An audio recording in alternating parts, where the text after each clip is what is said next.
भाई जो गुरु वचन पे डट गे, कट गे फंद 84 के। जो दिव्य आकाश रूपी ब्रह्म लोक में रहता है, तेरा कल्याण हो।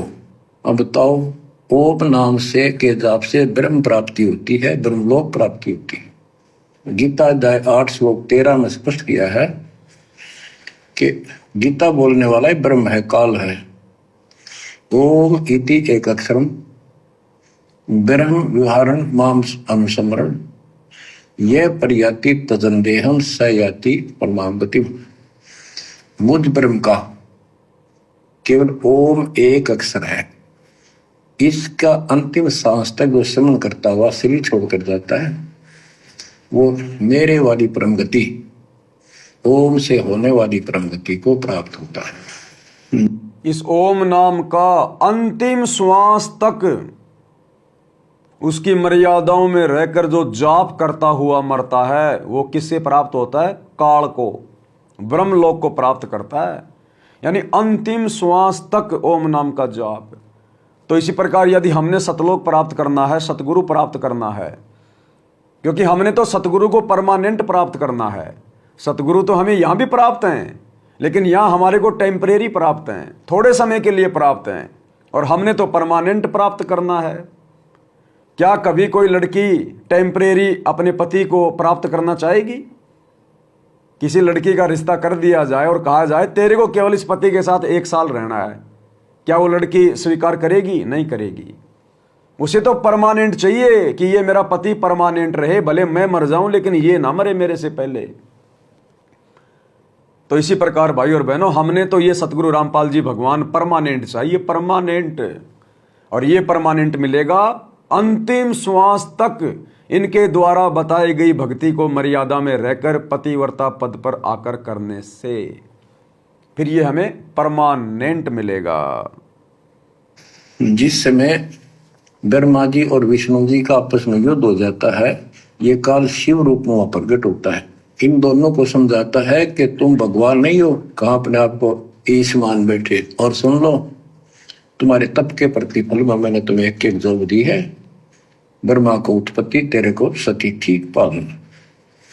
इसी प्रकार शंकर को संहार, और मेरा 5 अवयव से तैयार होकर के ये एक ओम अक्षर बना है। ये मेरा मंत्र, इसका जाप को तुम्हारा कल्याण हो। एक तो ऐसे तो होगा कि वो ब्रह्म था जो ब्रह्मा विष्णु महेश को मिला था शिव जी के रूप में। बच्चों, ये है तत्व ज्ञान निष्कर्ष सारे अध्यात्म का। और प्रसंग चल रहा है कि ऋषियों ने साधनाएं बहुत की, शरीर गाल दिए, दिन रात एक कर दिया। बच्चों, ओम नाम तो इन्होंने ले लिया वेद से, क्योंकि पहले वेद थे पुराण, इनके ऋषियों की रचना है, बाद की बात, इनका अनुभव होता गया, जिससे सुनी सुनाई दंत कथा इसमें लिखी थी, कुछ सच्ची कुछ झूठी, कुछ वेदों से कुछ अपना अनुभव। ये पुराणों का एक संग्रह है। उधर से देवी महापुराण 3 स्कंद में नारद जी अपने पिता ब्रह्मा जी से प्रश्न करते हैं, हे पिता, कृपा मेरा एक प्रश्न का शंका का समाधान करो, ये सृष्टि किसने रची, कैसे रचेगी? तो ब्रह्मा जी कहते हैं, बेटा नारद, इसका क्या उत्तर दो? जब मैं सचेत हुआ, होश में आया, मैं एक कमल के फूल पर बैठा था, और उस अगाध जल में और कुछ भी नहीं था, पानी ही पानी था। अब मैंने सोचा, यहां मैं कैसे उत्पन्न हो गया, मेरा जनक कौन है, मैं किसने पैदा किया? तो उसी समय आकाशवाणी हुई, बेटा तप करो, तप करो। मैंने 1000 वर्ष तक तप किया, फिर आकाशवाणी हुई, अब सृष्टि करो। गरीबदास जी ने 2 पंक्तियों में 1 चौपाई में सीधा स्पष्ट कर दिया है कि तपो तपो कर वाक्य सुनाया, सृष्टि रचो बल मेरी माया, लोक रचो बल मेरी माया। तो ओम जाप तो ऋषियों ने ले दिया वेदों से, और ब्रह्मा जी इनका फर्स्ट गाइड है, प्रथम गुरु है। इसी से वेद इन्होंने सीखे समझे हैं। ये इनके ब्राह्मणों का पिता है, जनक है, ऋषि। तो भाई और बहनों, ये ऋषियों जैसी गलती काल हमसे भी करवाएगा, क्योंकि इन ऋषियों से ये गलती किसने करवाई? काल ने करवाई। इन ऋषियों ने ओम नाम का जाप तो ले लिया वेदों से, और ये तप करने का ज्ञान ले लिया इन्होंने ब्रह्मा जी से, और ये खिचड़ी ज्ञान ले लिया उन्होंने, खिचड़ी ज्ञान। वेदों में तप करने का कहीं प्रावधान नहीं है, केवल ओम नाम जाप जपने का प्रावधान है। तो काल ने इन ऋषियों को भ्रमित कर दिया। इन ऋषियों ने ओम नाम का जाप तो ले लिया वेद पढ़ के, और ब्रह्मा जी से इन्होंने ले लिया तप, क्योंकि ब्रह्मा जी इनके फर्स्ट गुरु हैं। और खिचड़ी ज्ञान को ये लोग करने लग गए। अब दो नाव की सवारी करने वाला कैसे मंजिल पे पहुंचेगा? तो वर्तमान में हमारी परीक्षा का समय चल रहा है 2014 बरवाला कांड के बाद से, और आज वर्तमान कलयुग की बिचली पीढ़ी में आप और हम ऋषि हैं, ऋषि। अरे सतयुग त्रेता में भक्तों को ऋषि कहा जाता था, संत कहा जाता था, आज उनको भगत कहा जाता है। जैसे पहले राजा महाराजाओं को जहांपना, वजीरे आजम, बादशाह, आज प्रधानमंत्री कहा जाता है, प्राइम मिनिस्टर कहा जाता है। तो पहले भक्तों को ऋषि कहा जाता था, साधु संत महात्मा कहा जाता था, आज उनको भगत कहा जाता है। तो ये काल आज हम कलयुग की बिचली पीढ़ी वाले भक्तों से भी वही गलती करवाएगा जो इसने पहले ऋषियों से करवाई। और 90% संगत सतगुरु रामपाल जी की आज उस काल की उन गलतियों का शिकार हो चुकी है। आज भगत भाई बहनों ने ये भक्ति मार्ग का ज्ञान तो ले लिया अपने गुरुजी से, मंत्र तो ले लिए अपने गुरुजी से, सत्संग ले लिए अपने गुरुजी से, और ये बकवाद करने की शिक्षा ले ली ब्रह्मा जी से, यानी कोऑर्डिनेटरों से, गुरुजी के परिवार से, आश्रम संचालकों से। मंत्र तो जाप कर रहे हैं गुरुजी के, सत्संग तो सुन रहे हैं गुरुजी के, और मनमाना आचरण कर रहे हैं सतलोक आश्रम मैनेजमेंट हरियाणा के कहे अनुसार, गुरुजी के बेटा बेटी भाई बंधु रिश्तेदारों के कहे अनुसार।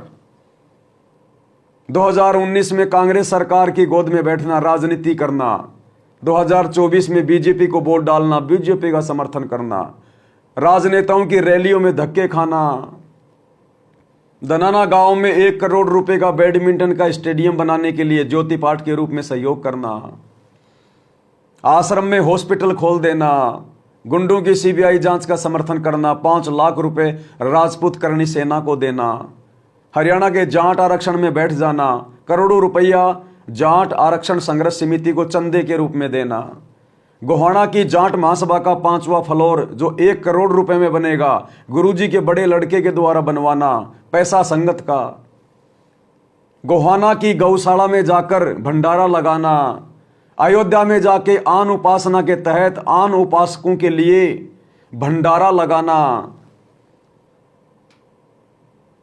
तो वर्तमान में ये काल वही गलती हम ऋषियों से करवा रहा है, क्योंकि इसका तो एक ही काम है कि कोई सच्ची भक्ति करके मेरे जाल से बाहर ना निकल जाए।